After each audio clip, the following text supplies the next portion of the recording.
Hi guys, welcome to my YouTube channel Merchant Navy Guidance. Today is my topic placement and sponsorship.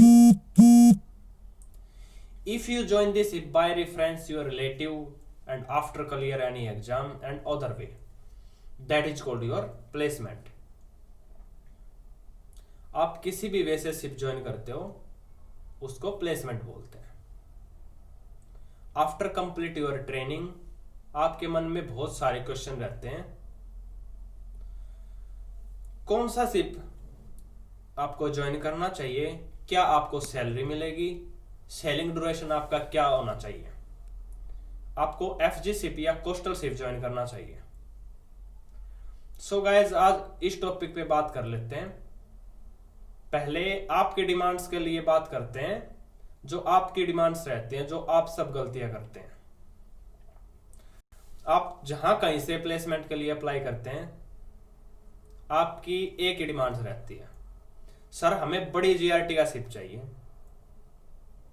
Sir tanker ship हो या container हो, salary भी अच्छी होनी चाहिए, maximum $400, selling duration 9 महीने का होना चाहिए, जी वो भी मिल गया. एफजी वेसल होना चाहिए, इट मीन फॉरेन गोइंग, जी वो भी मिल गया.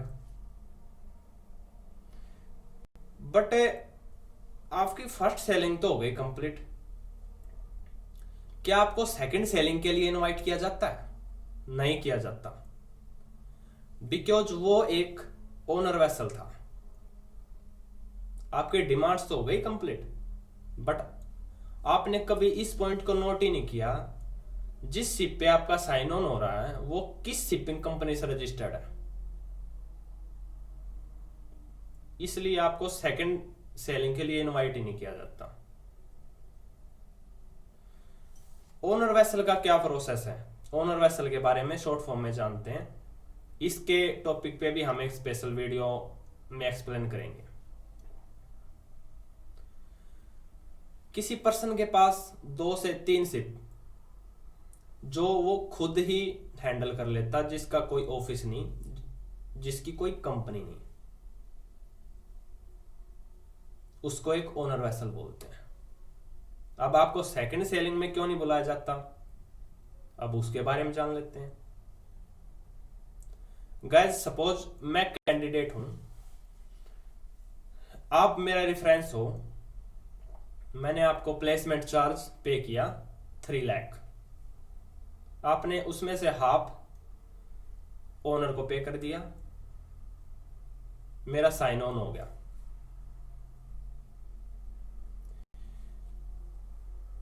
जो आपने पे किया था उसी से मेरी सैलरी निकल रही है और उसी से मैं वर्क कर रहा हूं वहां पे.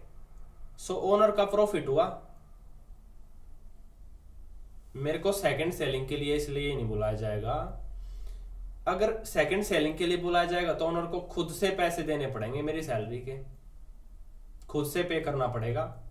सो उसको तो फ्रेशर चाहिए ना. मेरे को इनवाइट इसलिए नहीं किया जाएगा सेकंड सेलिंग के लिए, इसलिए ही आप लोगों को इनवाइट नहीं किया जाता और आप यही एक गलती करते हो. सो इस वीडियो का एम एक ही है, आपका जो फ्यूचर है वो शिपिंग कंपनी पर डिपेंड है, शिप की बड़ी जीआरटी पे नहीं.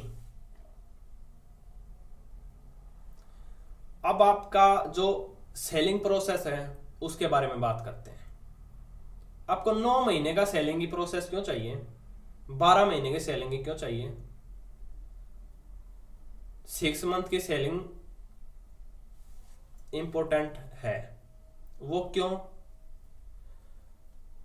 After complete your 6 month selling, जब आपका साइन ऑफ होता है तो आप वॉच कीपिंग निकालिए और खुद को प्रमोट कीजिए. अभी आप जो प्रेजेंट हो आपको $400 पे किया जा रहा है एंड आफ्टर वॉच कीपिंग आपको $800 से $900 आपकी सैलरी है. सो फिर आप एक लंबी सेलिंग प्रोसेस के लिए क्यों एक डिमांड्स रखते हो. तो गाइज अब बात करते हैं स्पॉन्सरशिप की. Before complete your training and during your training आप किसी शिपिंग कंपनी के साथ में जुड़ते हो, उसको स्पॉन्सरशिप बोला जाता है। इट मीन कि आपकी जॉब उस कंपनी में फिक्स है, बट आप स्पॉन्सरशिप के लिए पे करते हो, आपको ये ही नहीं पता कि आपको स्पॉन्सर किस शिपिंग कंपनी के साथ में किया जा रहा है। So guys, sponsorship is compulsory now this time, मैं मानता हूं, बट आपको ये तो पता होना चाहिए ना कि आपको किस कंपनी के साथ में स्पॉन्सर किया जा रहा है। उस कंपनी की फीडबैक जानिए, उसका प्लेटफॉर्म जानिए, वो किस प्लेटफॉर्म पे वर्क कर रही है, किस कैटेगरी के उसके पास में शिप है, तभी आप उसी के लिए स्पॉन्सर के लिए रेडी रहिए।